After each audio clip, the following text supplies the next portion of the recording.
सनातन शास्त्र मध्ये सर्व श्रोत्यांचे मनपूर्वक स्वागत. नमस्कार. आज आपण हनुमानजी आणि त्यांच्या अफाट शक्तीबद्दल बोलणार आहोत. पण एका अशा प्रश्नासोबत जो कदाचित आपल्या सगळ्यांशी जोडलेला आहे. आणि तो प्रश्न काय आहे? प्रश्न हा आहे की आपण हनुमानजींना फक्त एक पौराणिक पात्र म्हणून पाहतो का, की ते आपल्या प्रत्येकाच्या आत दडलेल्या सुप्त क्षमतेचे प्रतीक आहेत? विचार करा, काय होईल जर हनुमानजींची त्यांची शक्ती विसरण्याची कथा ही प्रत्यक्षात पृथ्वीवर जन्मलेल्या प्रत्येक माणसाची कथा असेल? आपल्या प्रत्येकाच्या आत एक हनुमान आहे का, जो स्वतःची ताकद विसरून बसलाय? खूपच रंजक विषय आहे. आज आपण याच मानसशास्त्रीय आणि आध्यात्मिक रहस्याचा शोध घेणार आहोत. चला तर मग या प्रवासाला एकत्र सुरुवात करूया. ठीक आहे, तर मग अगदी सुरुवातीपासून सुरू करूया. हनुमानजी, ज्यांना आपण अतुलनीय शक्तीचे प्रतीक मानतो, ते स्वतःची शक्ती विसरलेच कसे? हेच मुळात म्हणजे पटत नाही. याची मुळं वाल्मिकी रामायणातील त्यांच्या बालपणीच्या एका सुंदर प्रसंगात आहेत. हो, ती सूर्याची गोष्ट, बरोबर. अगदी. लहान हनुमानजींनी उगवत्या सूर्याला एक रसरशीत फळ समजलं. आणि त्याला खाण्यासाठी थेट आकाशात झेप घेतली. हो, आणि त्यांची ती झेप इतकी प्रचंड होती की त्यामुळे संपूर्ण वैश्विक संतुलन म्हणजे कॉस्मिक बॅलन्स बिघडण्याची शक्यता निर्माण झाली. एक मिनिट, तेव्हा ऋषींनी त्यांना शाप दिला, बरोबर. पण मला नेहमी हा प्रश्न पडतो. बोला. सूर्याला फळं समजणं ही तर एका लहान मुलाची निरागस चूक होती, की नाही? बरोबर. मग एवढ्याशा गोष्टीसाठी इतका मोठा शाप की तू तुझी सगळी शक्ती विसरून जाशील? हे जरा अन्यायकारक वाटतं. तुमचा प्रश्न अगदी योग्य आहे. आणि म्हणूनच ना, आपण त्याला फक्त शाप या शब्दाच्या पलीकडे जाऊन पाहिलं पाहिजे. अच्छा. ऋषींनी जे केलं ती खरं तर शिक्षा नव्हतीच. ते होतं एक प्रकारचं वैश्विक संरक्षण. वैश्विक संरक्षण, कॉस्मिक प्रोटेक्शन. हो, ते म्हणाले, जोपर्यंत कोणी तुला तुझ्या शक्तीची आठवण करून देत नाही तोपर्यंत तू ती विसरून जाशील. म्हणजे हा शाप त्यांच्याच भल्यासाठी होता, हे जरा समजावून सांगाल का? नक्कीच. यामागे एक खूप खोल मानसशास्त्रीय सत्य दडलेलं आहे. विचार करा, ज्ञानाशिवाय किंवा विवेकाशिवाय वापरलेली शक्ती किती विनाशकारी ठरू शकते. खरंय, लहान मुलाच्या हातात धारदार तलवार देण्यासारखं येते. अगदी. शक्ती स्वतःहून चांगली किंवा वाईट नसते, तिचा वापर कोण आणि कशासाठी करतो यावर सगळं अवलंबून असतं. बरोबर. म्हणजे एका बाजूला अहंकार आणि शक्तीचं मिश्रण आहे, जे रावणासारखं विध्वंसक ठरतं. हो. मग दुसऱ्या बाजूला ह्या समीकरणाचा सकारात्मक भाग काय असेल? शक्तीसोबत काय जोडलं तर रक्षण होतं? दुसऱ्या बाजूला आहे भक्ती. शक्ती जेव्हा अहंकाराला जोडली जाते तेव्हा रावणासारखा विध्वंस होतो. इगो प्लस स्ट्रेंग्थ इक्वल्स रावणा.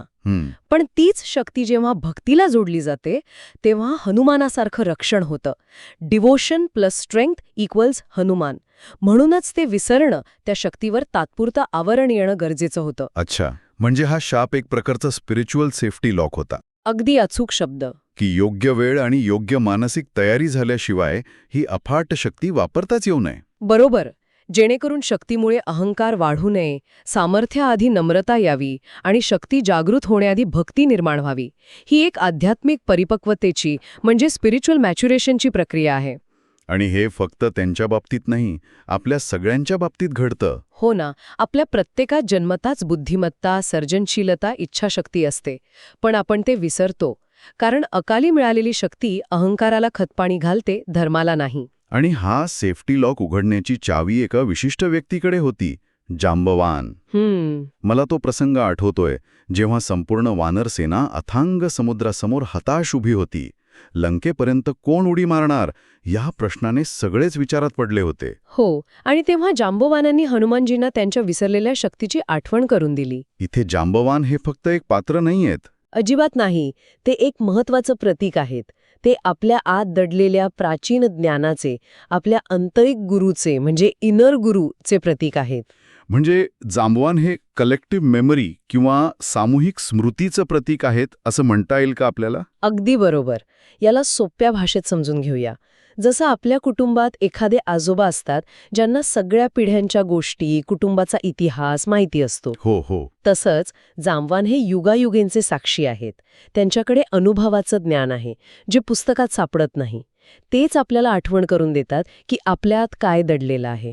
आणि इथे सगळ्यात महत्वाची गोष्ट ही आहे की जांबवानांनी हनुमानजींना कोणतीही नवीन शक्ती दिली नाही. हो, त्यांनी फक्त जे आधीपासून होतं त्याची आठवण करून दिली. एक्झॅक्टली.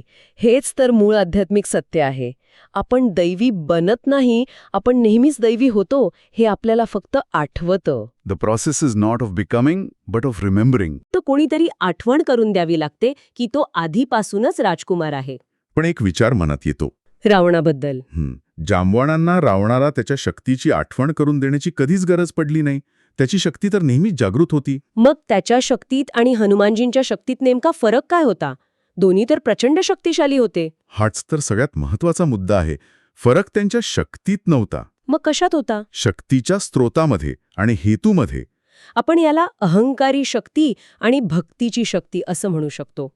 रावणाची शक्ती अहंकारावर आधारित होती. आणि अहंकारी शक्तीला सतत मान्यतेची, व्हॅलिडेशनची गरज असते, नाही का? अगदी. मी किती महान आहे हे जगाला दाखवत राहावं लागतं. तिला अपमानाची भीती वाटते. बरोबर.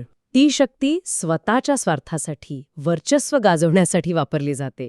रावणाकडे तप, सिद्धी आणि वेदांचे ज्ञान होतं, पण त्याचा केंद्रबिंदू मी म्हणजेच त्याचा अहंकार होता. आणि या उलट भक्तीची शक्ती, ती शरणागती मागते, सेवा करण्याचा प्रयत्न करते. हनुमानजींसारखी, ज्यांचा केंद्रबिंदू नेहमी श्रीराम होते. हो. त्यांची शक्ती स्वतःसाठी नव्हतीच, ती सेवेसाठी होती. आणि हाच फरक आहे जगात विनाश करणाऱ्या शक्तीमध्ये आणि जगाचे रक्षण करणाऱ्या शक्तीमध्ये. रावणाची शक्ती जगाला जाळणारी होती, तर हनुमानजींची शक्ती जगाला वाचवणारी. मग इथे एक स्वाभाविक प्रश्न येतो. अनेकांना हा प्रश्न पडतो की भक्तीतून खरंच सिद्धी म्हणजे अलौकिक शक्ती प्राप्त होऊ शकते का? हे ऐकायला थोडं जादुई वाटतं. याचं साधं उत्तर आहे हो. पण आपण सिनेमात बघतो तशी ही जादू नाही. यामागे योग, मानसशास्त्र आहे. ओके. सिद्धी तेव्हाच प्रकट होतात जेव्हा काही गोष्टी एकत्र येतात. पहिलं म्हणजे मन एकाग्र वन पॉइंटेड होतं. दुसरं, अहंकार विरघळतो. तिसरं, प्राणशक्ती स्थिर होते. आणि सगळ्यात महत्वाचं, सर्वात महत्वाचं, आपली ओळख मी करतो या भावनेतून मी सेवा करतो या भावनेत बदलते. I do to I serve. आणि हनुमानजींनी कधीही सिद्धी मिळवण्यासाठी तपश्चर्या केली नाही किंवा त्याचा पाठलाग केला नाही. कधीच नाही. त्यांचा मंत्र तर अगदी सोपा होता. राम कार्य करिबेको आतुर. मी फक्त रामाची सेवा करण्यास उत्सुक आहे. हो. आणि याच मंत्रात सगळं रहस्य दडलं आहे.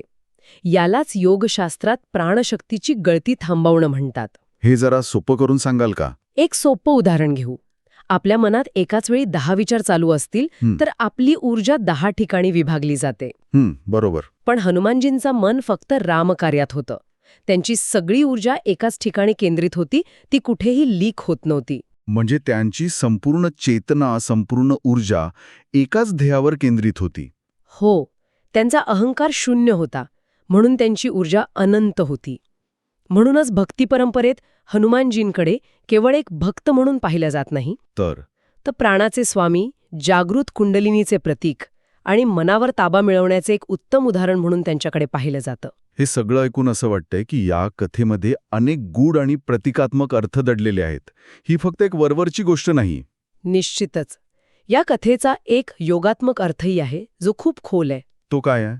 या प्रतीकांमध्ये हनुमान म्हणजे आपला श्वास म्हणजे ब्रेथ, अच्छा. श्रीराम म्हणजे आपली चेतना म्हणजे कॉन्शियसनेस, आणि सीता म्हणजे आपला आत्मा सोल. म्हणजे जेव्हा श्वास हनुमान चेतनेची, श्रीरामची सेवा करतो, तेव्हा आत्मा सीता बंधनातून मुक्त होतो. वा. ही केवळ कविता नाही, हे तर साधनेचं सूत्र आहे. खरं. हे सूक्ष्म योगशास्त्रातील एक गहन प्रतीक आहे. अनेक तांत्रिक व्याख्यांमध्ये हनुमान हे नियंत्रित प्राणाचे प्रतीक मानले जातात. प्राणावर नियंत्रण मिळवलं की मनावर नियंत्रण मिळतं. आणि त्यांची शेपटी, जिने त्यांनी लंकेला आग लावली, त्यामागेही काही प्रतीक आहे का? हो. त्यांची शेपटी ज्यात अग्नी आहे ती कुंडलिनी शक्तीचे प्रतीक मानली जाते. कुंडलिनी. हो. आपल्या आत दडलेली एक महाप्रचंड ऊर्जा.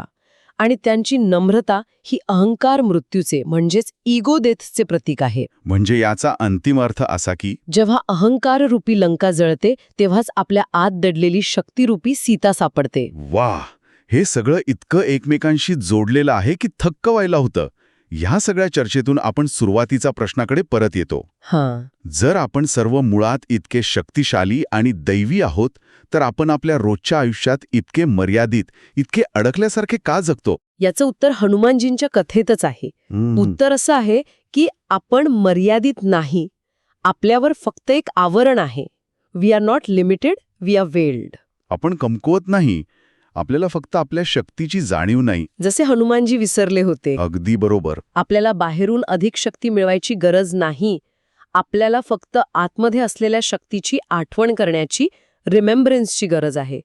हनुमानजींच्या कथेचा हाच सार आहे जो आपल्या प्रत्येकाला लागू होतो. आणि ही स्मृती, ही आठवण कशी जागृत होते? आपल्या आयुष्यात तर जांबवान किंवा श्रीराम नाहीत. आहेत, पण त्यांचं स्वरूप वेगळं आहे. अच्छा, कसं? ही स्मृती 3 गोष्टींमधून जागृत होते.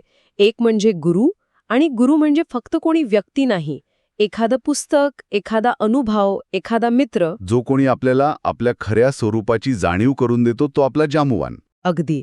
दुसरा आहे धर्म. धर्म म्हणजे आपलं कर्तव्य, आपला उद्देश, श्रीरामांसारखा. जेव्हा आपल्या आयुष्याला स्वतःच्या पलीकडे जाऊन काहीतरी मोठं ध्येय मिळतं, तेव्हा आपली सुप्त शक्ती जागृत होऊ लागते. आणि तिसरं आहे भक्ती. भक्ती म्हणजे सेवाभाव. मी करतो या भावनेतून माझ्याकडून हे कार्य होत आहे या शरणागतीच्या भावनेकडे जाण्याचा प्रवास. म्हणजे जेव्हा गुरु, धर्म आणि भक्ती एकत्र येतात, तेव्हा आपल्या आतला हनुमान जागा होतो. तर आजच्या या चर्चेतून आपण हनुमानजींच्या कथेच्या अनेक स्तरांना स्पर्श केला. त्यांच्या शक्ती विसरण्यामागील स्पिरिच्युअल सेफ्टी लॉकपासून ते जांबवानांच्या प्रतिकात्मक रूपापर्यंत आपण अहंकारी शक्ती आणि भक्तीची शक्ती यातील फरक पाहिला, आणि भक्तीतून सिद्धी कशी प्राप्त होते यामागील मानसशास्त्रही समजून घेतलं. आणि शेवटी या कथेचा गूढ आणि योगात्मक अर्थही उलगडला. पण जाता जाता श्रोत्यांसाठी काही विचार. नक्कीच. पहिला विचार असा की तुम्ही तुमच्या कोणत्या शक्ती विसरला आहात ज्याची कोणीतरी आठवण करून देण्याची गरज आहे. हां. आणि तुमच्या आयुष्यात तुमचे जांबवान कोण आहेत? ते एखादे शिक्षक आहेत, मित्र आहेत, की एखादा कठीण अनुभव आहे? आणि सर्वात महत्वाचं, तुमची शक्ती, तुमची बुद्धी, तुमची ऊर्जा ती अहंकाराची सेवा करत आहे की कोणत्या तरी मोठ्या ध्येयाची, धर्माची? यावर नक्की विचार करायला हवा. कारण सर्वात मोठी सिद्धी समुद्र ओलांडणे नाही, तर शक्तिशाली असूनही अहंकाराविरहित होणे ही आहे. हेच हनुमानजींचं सार आहे. जर तुम्हालाही तुमच्या आतल्या हनुमानाला जागृत करण्याची प्रेरणा मिळाली असेल आणि तुमच्या आयुष्यातले जांबवान बनायचे असेल, तर हा एपिसोड तुमच्या प्रियजनांसोबत नक्की शेअर करा. कारण कधीकधी तुमची एक आठवण इतरांसाठी प्रेरणा ठरू शकते. या ज्ञानाच्या प्रवासात आमच्या सोबत राहण्यासाठी सनातन शास्त्राला लाईक, शेअर आणि सबस्क्राईब करायला विसरू नका. पुढच्या वेळी भेटूया एका नवीन विषयासोबत. धन्यवाद. धन्यवाद.